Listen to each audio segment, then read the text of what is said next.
ಶ್ರವ್ಯಯಿಂದ ಈಗ ನೀವು ಸಾತ್ವಿಕ ಅಂತ ಹೆಸರು ಬದಲಾಯಿಸ್ಕೊಳ್ತೀರಾ, ಕಾರಣ ಏನು ಅಂತ ಹೇಳಿ? ಲೈಕ್ ಲಿಟ್ರಲಿ ನೀವು ನನ್ನ ಪಾಯಿಂಟ್ ಆಫ್ ವ್ಯೂ ಕೇಳಿದ್ರೆ ತುಂಬಾ ಫನ್ನಿ ಅನ್ಸುತ್ತೆ. ಇಂಡಸ್ಟ್ರಿನಲ್ಲಿ ಸೆಲೆಬ್ರಿಟಿಗಳ ಮಕ್ಕಳು ಅಂದಾಗ ಟ್ರೀಟ್ ಮಾಡೋ ರೀತಿ ಬೇರೆ ರೀತಿ ಇರತ್ತಾ? ಗಾಡ್ ನನ್ನ ಹತ್ರ ಇದೆಲ್ಲ ಕೇಳಲೇಬೇಡಿ, ಮಾತಾಡ್ಲೇಬೇಡಿ, ನಂಗೆ ಸುಮ್ಮನೆ ಎಲ್ಲ ಬಾಯ್ ಬಿಟ್ಬಿಡ್ತೀನಿ.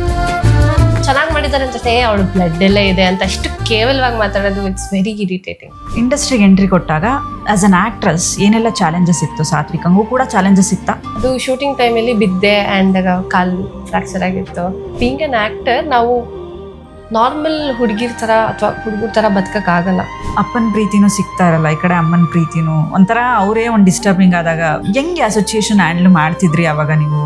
ನಂಗೇನು ಗೊತ್ತಿಲ್ಲ. ನನ್ನ ಫಸ್ಟ್ ಹಾರ್ಟ್ ಬ್ರೇಕೆ ನನ್ನ parents. If you can't be together don't have kids. But ನೀವು ಕೂಡ ಡಿಪ್ರೆಷನ್ಗೆ ಹೋಗಿದ್ರಿ ಬಿಕಾಸ್ ಆಫ್ ಅಪ್ಪ ಅಮ್ಮ. Please stop it. ತುಂಬಾ ಕಿರಿಕ್ ಮಾಡ್ತಾರಂತೆ ಸಾತ್ವಿಕ್ ಅವರು, ಪ್ರಮೋಷನ್ಸ್ಗೆ ಬರಲ್ಲ, ಅದಕ್ಕೆ ಬರಲ್ಲ. ನನಗೆ ಕೆಟ್ಟ ಮಾತು ಬರುತ್ತೆ, ನಾನು ಟಿವಿಯಲ್ಲಿ ಹೇಳಕ್ಕಾಗಲ್ಲ. ಹೀರೋಯಿನ್ ಅಂತ ಅಂದ್ರೆ ಗ್ಲಾಮರಸ್ ಆಗಿರ್ಬೇಕಾ ಇವಾಗಿನ ಸಿಚುಯೇಷನ್ ಅಲ್ಲಿ? ಈ ತರ ಗಿಮಿಕ್ಗಳು ಮಾಡ್ಕೊಂಡು ಸಿನಿಮಾ ಹಿಟ್ ಆಗಿ ಮಾಡ್ಬಿಡ್ತೀನಿ ಅಂತ ಬರಬೇಡಿ. ಯಾರ ಹತ್ರ ಹೇಳ್ತಾ ಇದ್ರಿ ಆ ಕಷ್ಟಗಳನ್ನ ಅಂತ? ಅಪ್ಪ ಅಮ್ಮ ಅಂತಂದ್ರೆ ಕಲ್ಸ್ಬಿಟ್ಟಿದ್ದಾರೆ ಇರಕ್ಕೆ ಅವ್ರು ಬಿಟ್ಟು. ಸೊ ಇವತ್ತು ಅವ್ರನ್ನ ಮಿಸ್ ಮಾಡ್ಕೋತಿದ್ದೀನ ಇಲ್ವಾ ಅನ್ನೋ ಫೀಲಿಂಗ್ ಗೊತ್ತಿಲ್ಲ ನನಗೆ. ಮೇ ಬಿ ನಾಟ್ ಅನ್ಸುತ್ತೆ. ಇಷ್ಟೆಲ್ಲ ನೋಡಿದ್ಮೇಲೆ ಏನಾದ್ರು ಕಲ್ತಿದ್ದು ಲೈಫಲ್ಲಿ? Stupid people. ಮದ್ವೆನೇ ಆಗ್ಬಾರ್ದಿತ್ತು, ಮಕ್ಳೇನಿಗೆ ಬೇಕು? Just show them fingers and tell them that. ಈಗ ಅಪ್ಪ ಅಂದ ತಕ್ಷಣ ಕೆಲವರು ಹೇಳ್ಕೊತಾರೆ. ಫಾದರ್ಸ್ ಡೇ ಅಂತ ಬಂದಾಗ ಕೆಲವೊಂದು ಸ್ಟೋರಿಗಳು ನೋಡಿದಾಗ ಐ ಕ್ಯಾನ್ ಈವನ್ ನನಗೂ ಅದು ಎಕ್ಸ್ಪೀರಿಯನ್ಸ್ ಆಗಿದೆ.